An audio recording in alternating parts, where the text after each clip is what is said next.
நண்பர்களே, இன்னைக்கு நம்ம பார்க்க போகிறது நம்ம ஃபேவரட்டோட நஸ்ரியாவோட படம் தாங்க. படத்தோட பேர் சூக்ஷ்மதர்ஷினி. இது ரீசெண்டாக மலையாளத்தில் வெளிவந்த சூப்பர் டூப்பர் ஹிட்டான சஸ்பென்ஸ் த்ரில்லர் படம்னே சொல்லலாம். நஸ்ரியாவோட வீட்டு பக்கத்தில் புதுசாக ஒருத்தர் குடி வராரு. அவன் பண்ணுறது எல்லாமே ரொம்ப வினோதமாக இருக்குது. பழகி பார்த்தா அவங்களோட உடம்பு சரியில்லாத அம்மா இருக்காங்க. மறுநாள் நஸ்ரியா அவள் அனிவர்சரி செலிப்ரேட் பண்ணும்போது பக்கத்து வீட்டில் நெருப்பெரியுது. என்னன்னு பார்த்தா அவனோட அம்மா காணோன்னு சொல்கிறாங்க. போலீஸ் ஸ்டேஷனில் கம்ப்ளைண்ட் கொடுத்தாங்க. அவங்களும் கண்டுபிடிச்சிடுறாங்க அவன் அம்மாவை. அப்போ தான் தெரியுது அவங்களுக்கு மெமரி லாஸ் வியாதி இருக்குன்னு. ஆனால் அவங்க செய்கிறதெல்லாம் பார்க்குற நஸ்ரியாவுக்கு அவங்க நடிக்கிறாங்களோன்னு டவுட் வருது. அவங்க பையனை பண்ண சொல்கிறானோன்னு தோணுது. மறுபடியும் அந்த அம்மா காணாமல் போயிடுறாங்க. 2 நாள் ஆனதும் கிடைக்கவே இல்லை.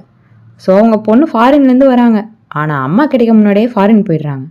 அந்த குடும்பமே சேர்ந்து அந்த அம்மாவை ஏதோ பண்ணிட்டாங்கன்னு சந்தேகப்பட்டு நஸ்ரியா அந்த ராத்திரி அந்த அம்மாவை ஜன்னல் வழியாக பார்த்துடுறாங்க. அவங்க பையன் வெளில போகும்போது பக்கத்து வீட்டுக்குள்ளே தெரியாமல் போய் குதிக்கிறாங்க நஸ்ரியா. அப்போ கரெக்டாக அந்த பையன் திரும்பி வந்துடுறான். நஸ்ரியாவையும் பார்த்துடுறான். ஆனால் எதுவுமே சொல்லாமல் போயிடுறான்.